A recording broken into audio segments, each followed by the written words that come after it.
Well, we are thrilled to be once again joining and partnering with the Cooper Davis family and the Cooper Davis Memorial Foundation for their 5K run walk that is coming up on June 14th. It'll be at Mill Valley High School, as it has been every year. This is now year 4.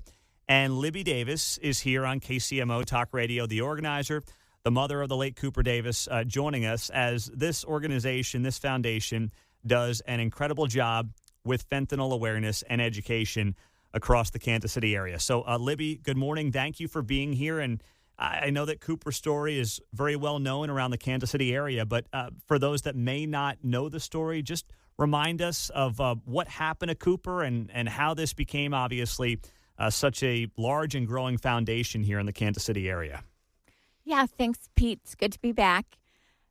So our 16-year-old son, Cooper, back in August of 2021, he was with some friends on a Sunday afternoon, and we got that call that every parent fears, Shawnee Police telling us that Cooper was having a medical emergency. We needed to get there as soon as possible.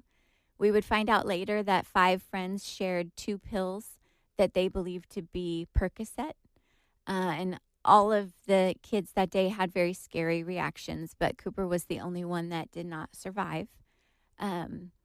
My husband and I are both in the medical field. My husband gives fentanyl every day he goes to work, but prior to August of 2021, we'd never heard of illegally manufactured fentanyl. So we found out shortly after that we had a new epidemic, opioid epidemic in America, and it was related to illegally manufactured fentanyl. And we decided right away that we wanted to use Cooper's story to help educate others in our community and across the state. So, it really is a poisoning because, and you and I have talked about this before, they thought they were taking a Percocet. There was no intention of taking fentanyl. But oftentimes now we have these street drugs where even the dealers don't know what's in them. And the fentanyl is laced in this stuff. And, it's really killing young people all over the country. But one thing that you shared with me is that, especially with those older teenagers, Kansas is more impacted than any other state in the nation. What's the data there to back that up?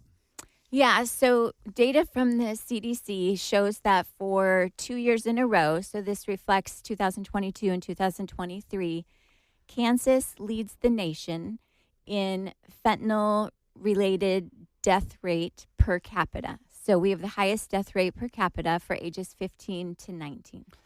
And that obviously Cooper was right in there at 16 years old. And it's something that the state's got to grapple with. The entire country obviously is grappling with the fentanyl crisis. And hopefully, things are starting to trend in a positive direction as issues get taken care of down at the border. But for you, as you bring awareness to this around Kansas and the Kansas City area, for people that are going to partake hopefully in the 5K run walk coming up here in a couple of months, what do the funds go to, and what do you do with them as you continue to build the Cooper Davis Memorial Foundation?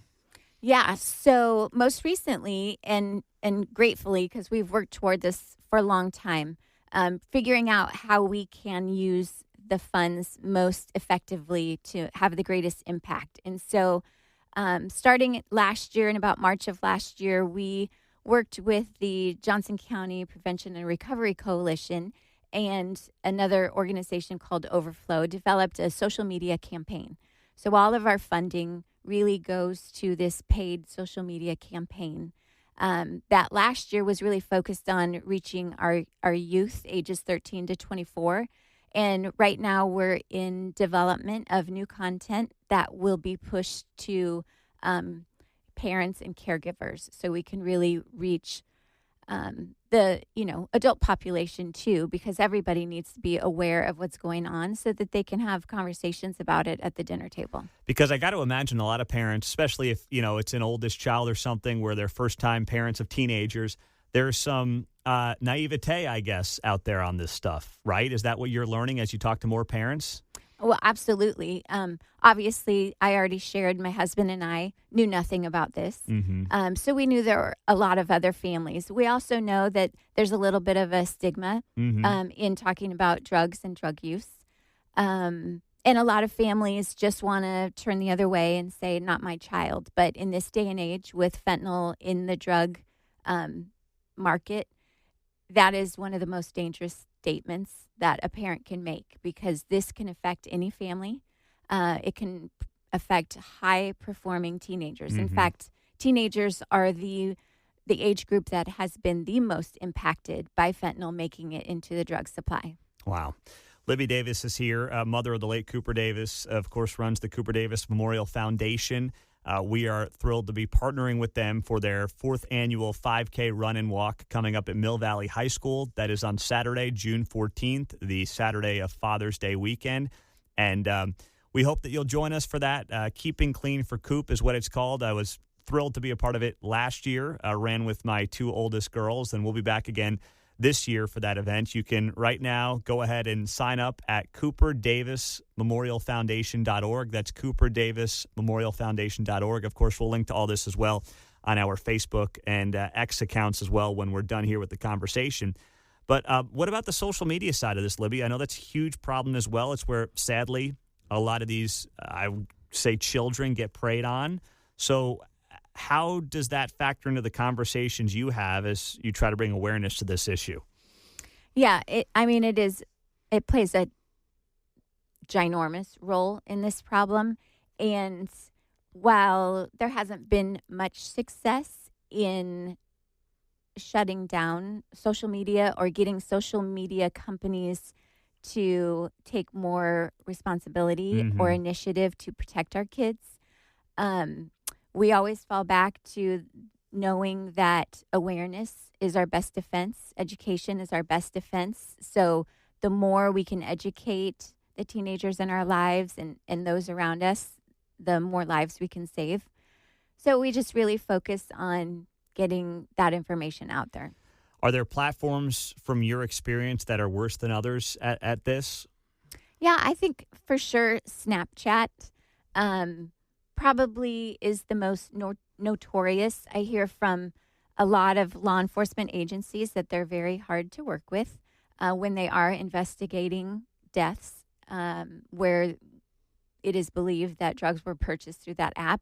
I think drug dealers have a tendency to go to that platform because, messages disappear in a short amount of time, and it is harder to get to historical data from those platforms. So that draws, drug dealers there, and of course, naive teenagers there, because they probably know they're doing something maybe they shouldn't, or they don't want their parents to see. And it's comforting to know that message is going to disappear.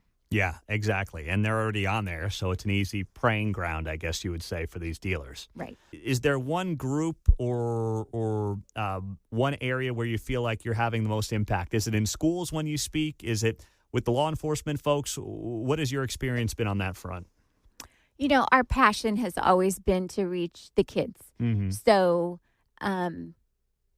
I love speaking in schools. And I do feel like, the teachers are always concerned that they'll not pay attention or be disrespectful. But inevitably, by the time I'm done doing my little 30-minute presentation, you can hear a pin drop in that auditorium. They're very engaged. I hope that is changing lives. We never are able to truly count. Yeah, you can't count the impact that we're having, but we have to believe there's always, time for Q&A, and they ask great questions. So I want to believe that we're really getting through to them, and it is helping them make better decisions as they move forward. And what's the best way for schools that they want to get in touch with you to have you speak? They can, find us on social media, reach out through social media. Our website has an email, if they want more information, it comes directly to me. But we get back, as soon as we can. Well, Libby, thank you for all you're doing, and we look forward to seeing you out there on June 14th. Thanks, Pete.